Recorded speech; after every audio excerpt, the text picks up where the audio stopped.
আসসালামু আলাইকুম ওয়া রাহমাতুল্লাহি ওয়া বারাকাতুহু। ঢাকা সিলেট এই রোডটাতে আমি রাত্রেবেলা যদি আপনি এই ঢাকা সিলেট রোডটাতে যাতায়াত করেন, ঢাকা থেকে সিলেট বা সিলেট থেকে ঢাকা, আপনার কিন্তু যদি মানে কি বলবো, আপনার যদি বামের নিচে যদি আপনার গদিনা থেকে তক্তা থাকে, তাহলে কিন্তু আপনার অবস্থা 12টা বেজে যাবে। তো কী কারণে বললাম যে বাম বাম বলতে মানুষের যে পিছনের অংশ পাচাকে বোঝায়, তো আমি সেটাই বলতেছি, যদি একটু রুরাল ল্যাঙ্গুয়েজ হয়ে গেল। তো এই যে এখন দেখতে শুরু করবেন যে কেন বলেছি রাস্তাটার যে কি হাল, আমাদের এই দেশটা আসলে এই হাল হয়ে গেছে আর কি। যে পরিমাণ টাকা আমাদের ওই যে পাচার হয়েছে, সেই পরিমাণ টাকা কিন্তু আমরা ঋণগ্রস্ত নই। যে এই টাকাগুলো যদি আনা যেত, তাহলে আমরা দায়মুক্ত ঋণমুক্ত হতে পারতাম। তো আপনারা দেখতে পাচ্ছেন যে ঢাকা সিলেট রোডটা কত সুন্দর, একটু পরেই দেখতে পারবেন যে কতটা সুন্দর। আমি কেন বলেছি এই কথাগুলো, এই রোডটার মনে হয় যে দেখার কেউ নেই। আসলে সৎমা যদি তার সন্তানকে তার দেখভালের জন্য দেওয়া হয়, সৎমা কিন্তু তাকে সেই পরিমাণ টেক কেয়ার করবে না। এটা আমি না, এটা পৃথিবীর রীতিমতো চলে এসেছে, পৃথিবীর রীতিতে, যে কারণ মার চেয়ে মাসির দরদ বেশি হতেই পারে না। আপনি হুট করে যে কখন ভাঙ্গা দেখবেন, আপনি নিজেই বলতে পারবেন না যে আমি কখন ভাঙ্গা দেখলাম আর কি করলাম, আঘাতটা পেলাম কোথায়। এই যে দেখেন, এই যে দেখেন এইখানের অবস্থা, যেটা দেখেন, এই যে কি অবস্থা এখানে। মনে হয় যে এখানে রাস্তার গায়ে গোটা হয়েছিল আর কি, রাস্তার গায়ে গোটা হয়েছিল, রাস্তা অসুস্থ ছিল, যার কারণে রাস্তার অসুস্থতার কারণে এখানে সমস্যা হয়েছে। তো এই হচ্ছে রাস্তার অবস্থা। আমি আপনাদেরকে আরও দেখাচ্ছি, আপনারা একটু অপেক্ষা করুন। এই যে সামনে গেলেই দেখতে পারবেন যে মনে হয় যে এখানে অ্যালার্জি হয়েছিল, ফুলে গেছে রাস্তাটা, রাস্তার অ্যালার্জি।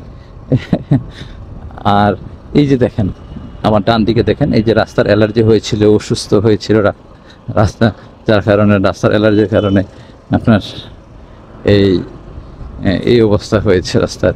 তো আসলে রাস্তায় যদি যথাযথ পরিমাণে অর্থ সম্পদ ব্যয় করা হয় এবং সঠিক পরিমাণে যদি অর্থ ব্যয় করা হয় এবং এই অর্থটা যদি কাজে লাগায় সঠিকভাবে, কোনো রকমের দুর্নীতি না করে, তাহলে কিন্তু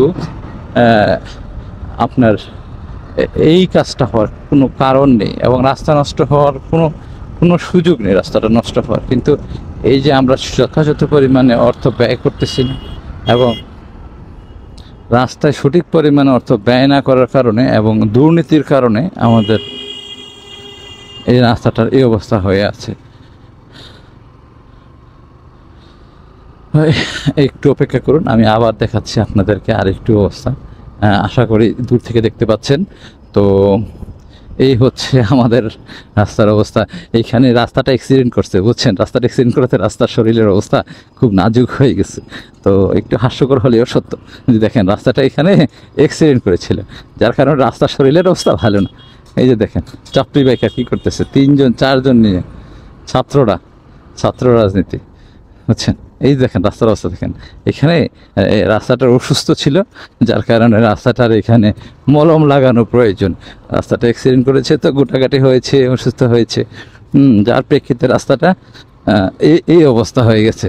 এই তো সবে শুরু, খেলা শুরু, এই যে গুরু, এই তো সবে শুরু।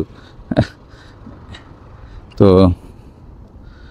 আমি যেটা দেখাচ্ছি আপনাদেরকে, এই যে দেখেন কি সুন্দর রাস্তার অসুস্থ হয়েছে, রাস্তায় অ্যাক্সিডেন্ট হয়েছিল, যার প্রেক্ষিতে রাস্তার এই অবস্থা, এই নাজেহাল অবস্থা হয়েছে আর কি।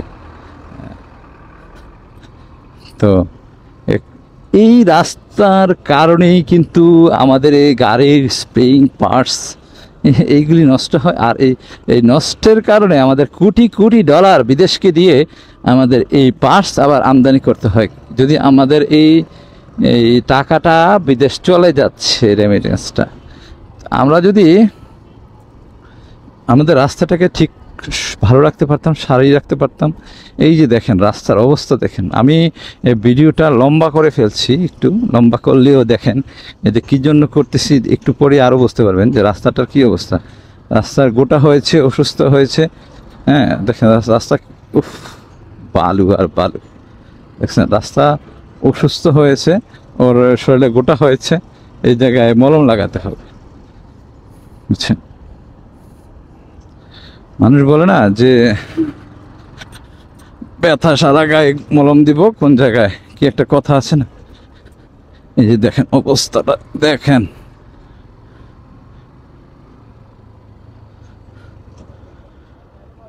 রাস্তার দেখছেন, রাস্তাটা আমি যে দেখাইলাম, রাস্তাটার অবস্থা দেখছেন। এ হচ্ছে আমাদের বাংলাদেশের রাস্তা। তো এগুলো দেখার কেউ নেই। আর এই যে দেখেন হঠাৎ করে দেখবেন যে রাস্তার এই যে গায়ে গোটা, হুট করে রাস্তার গায়ে গোটা, রাস্তার গায়ে ক্ষত বিক্ষত দেখবেন, এগুলো মলম লাগাতে হবে। তো যেই ক্ষত দেখলাম আমরা, মলম লাগালেও আমার মনে হয় না সারবে বলে। তো সব কিছু মিলিয়ে আমাদেরকে যথাযথ পরিমাণে রাস্তার কাজের জন্য দেখতে হবে। রাস্তার যে টাকাটা আছে, টাকাটা ব্যয় করতে হবে। তত্ত্বাবধায়ক সরকার থাকাকালীন সময় যদি কাজ আসে, তাহলে আমাদেরকে তদারকি ঠিক মতো করতে হবে। সব কিছু মিলিয়ে আমাদের এই তদারকি করতে হবে। তদারকি না করলে চোরের বাচ্চারা কিন্তু সব কিছু চুরি করে ফেলবে, বুঝছেন। আপনি আমাকে সব কিছু নিজেরাই দেখতে হবে। তো ভালো থাকুন, সুস্থ থাকুন, এই সর্বাঙ্গে মঙ্গল কামনা করে আজকের জন্য এখানে বিদায় নিচ্ছি। ভালো থাকুন। আসসালামু আলাইকুম ওয়া রাহমাতুল্লাহি ওয়া বারাকাতুহু।